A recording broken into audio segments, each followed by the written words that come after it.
Assalomu alaykum va rahmatullohi va barakatuh. Avvalambor Alloh taologa hamd, payg'ambarimiz Mustafa sallallohu alayhi va sallamga ko'pdan ko'p salovat va salomlarimiz bo'lsin. Bizlarga Alloh taoloning rahmati, payg'ambarimizning shafoati nasib aylagan bo'lsin. Bismillahirrohmanirrohim.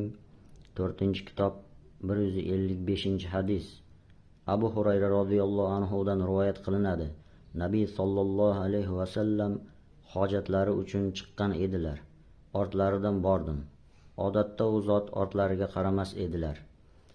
U zotga yaqinlashgan edim. Menga tosh qidir, u bilan tozalanaman yoki shunga o'xshash gap aytdilar. Suyak yoki tezak olib kelma dedilar.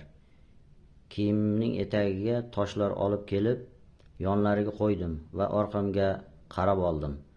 U zot qazoi hojat qilib bo'lib, ular bilan artdilar.